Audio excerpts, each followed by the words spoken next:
Why emotions are not the problem, but the path to healing. Let me start with a question. Have you heard of phrases like, don't be so emotional, or calm down, or stop crying, or think logically?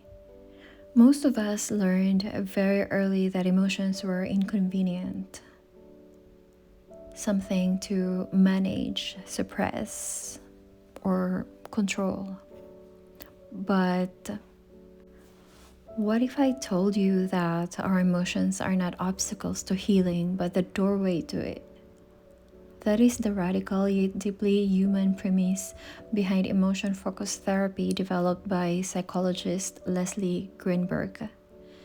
Greenberg didn't ask, how do we get rid of painful emotions? He asked, what are emotions trying to tell us, and what happens when we finally listen? Today, I want to take you through the heart of emotion focused therapy, or EFT, and how they shape our lives and how transformation happens, not by avoiding the pain, but by entering its safety. Part 1. Who is Leslie Greenberg and why his work matters? Leslie Greenberg is one of the most influential psychologists in modern psychotherapy.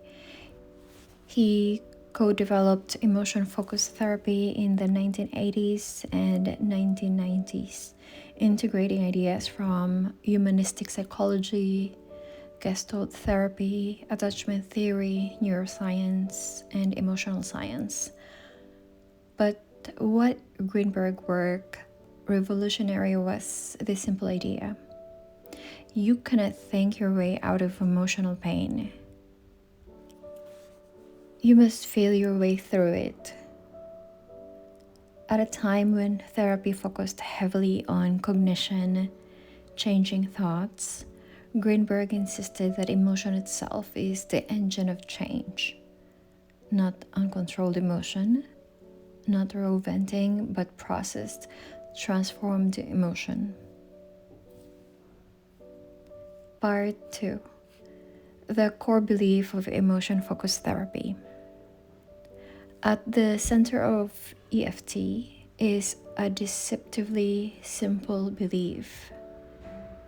Emotions are adaptive. They evolve to help us survive. Fear protects us. Anger sets boundaries. Sadness signals loss. Shame alerts us to social threat.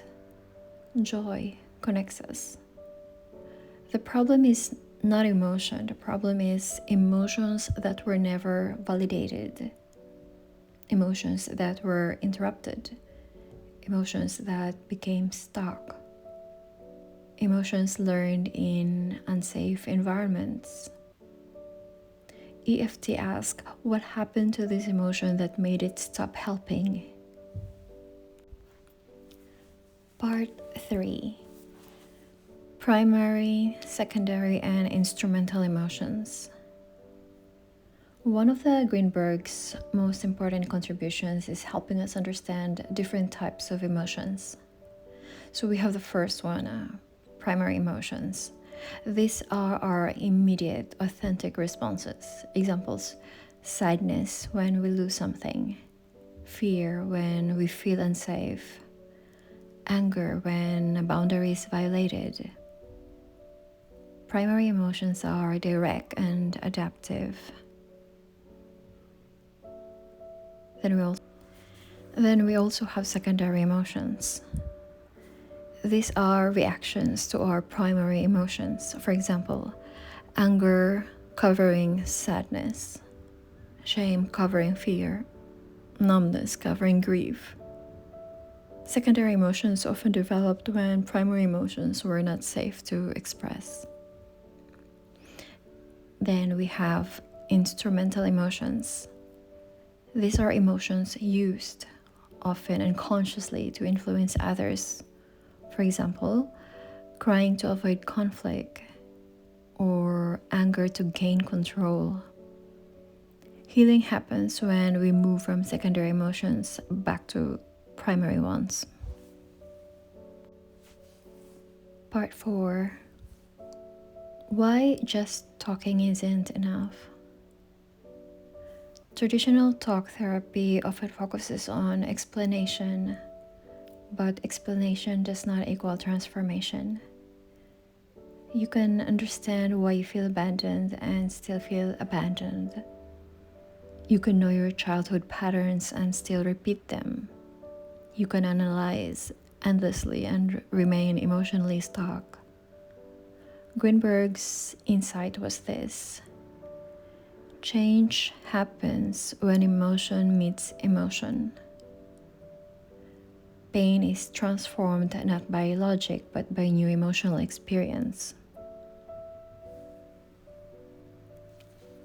Part 5. Example: the client who couldn't stop being angry. Let me give you a classic EFT example. A man comes home into therapy saying, "I'm angry all the time. I hate it. I explode over small things." Cognitive approaches might focus on managing anger. EFT asks, what's underneath the anger? As the therapy unfolds, the anger softens, and underneath is grief. Grief for a childhood where he wasn't protected, a partner who didn't show up, needs that were ignored. The anger wasn't a problem. The anger was protecting vulnerability. When the grief was finally felt safely, the anger no longer needed to scream. That is emotional transformation. Part 6. The role of the therapist in EFT. In emotion-focused therapy, the therapist is not distant or neutral. They are emotionally present, empathetically attuned, actively engaged. Greenberg believed healing happens in relationship. The therapist helped the client stay with emotion instead of escaping, name emotion accurately, differentiate past from present, create new emotional meaning. The therapist becomes a secure base, especially for clients who never had one. Part 7. EFT and attachment wounds. Much of emotional pain stems from attachment injuries. Not being seen, not being protected, not being chosen, being abandoned or shamed. EFT works deeply with these wounds by allowing clients to experience validation instead of dismissal, presence instead of neglect, compassion instead of judgment. Over time, the nervous system learns emotion is not dangerous, that learning alone is transformative. Part 8. The two-chair technique. One of the Greenberg's most well-known techniques is the two-chair dialogue. Here's how it works. A client sits in one chair and speaks from one emotional position, then moves to another chair and speaks from another part. For example, the self-critic versus the vulnerable self, and the angry self versus the fearful side. Example for the inner critic. A client says, "I'm never good enough." In the other chair, the critic says, "You'll fail. Don't even try." Instead of silencing the critic, EFT asks, what is the critic trying to protect you from? Often, the critic fears shame, rejection, or abandonment. When the vulnerability self finally speaks and is met with compassion, the critic softens. This is inner reconciliation, not suppression. Part 9. Emotional processing versus emotional flooding. A common misconception is that EFT encourages emotional overwhelm. It is not. Greenberg emphasized regulated emotional processing. This means feeling emotion in tolerable doses, staying grounded in the present, not re-traumatizing, moving slowly. Emotion heals when it is experienced safety, not relieved chaotically. Part 10. The transformational sequence in EFT. Greenberg described emotional change as a sequence. Number 1, awareness, noticing the emotion. Number 2, acceptance, allowing it to exist. 3, expression, giving it a voice.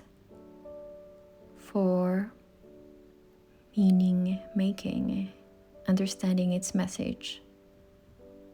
5, transformation, replacing maladaptive emotion with adaptive emotion. For example, shame is transformed by compassion, or fear is transformed by empowerment, or loneliness is transformed by connection. Emotion does not disappear, it evolves. Part 11. Example, transforming shame into self-compassion. A woman enters therapy saying, "I feel defective, something is wrong with me." Through EFT, she reconnects with childhood experience of being criticized and ignored. As she stays with emotion, sadness emerges, then anger, then grief. Eventually, compassion appears, not as a thought, but as a felt experience. She doesn't convince herself she's worthy. She feels worthy. That is the power of emotion transformation. Part 12. EFT and trauma. EFT is particularly effective for developmental trauma, the kind that doesn't come from one event, but from repeated emotional neglect or invalidation. These clients often say, "I don't know what I feel," or "I feel numb," or "I shut down." EFT gently reconnects them with emotional signals at their pace. Safety always comes first. Part 13. Why emotions need witnesses. Greenberg emphasized that emotions need to be seen to be healed. Pain held alone becomes heavier. Pain held in relationships becomes bearable. This is why validation is not indulgence, it is medicine. Part 14. EFT versus positive thinking. Emotion-focused therapy does not promote positivity. It promotes authenticity. Positive thinking without emotional processing is avoidance. EFT teaches that true hope comes after pain is honored, not before. Part 15. The courage to feel. One of Greenberg's most powerful insights is this: courage is not the absence of fear. Courage is the willingness to feel. Feeling requires bravery. Avoidance is a default. Healing asks us to do the harder thing. So, why emotion is the future of healing? In emotion-focused therapy, where it reminds us of something deeply human. We don't heal by becoming less emotional, we heal by becoming emotionally literate. Leslie Greenberg's legacy is this: emotions are intelligent, pain has purpose, healing is experimental, compassion transforms shame, presence heals wound. In a world obsessed with control, EFT teaches surrender. In a culture that fears vulnerability, EFT teaches courage. And perhaps most importantly, it teaches us that your emotions are not your enemy. They are your guides, waiting for you to listen. Thank you for listening.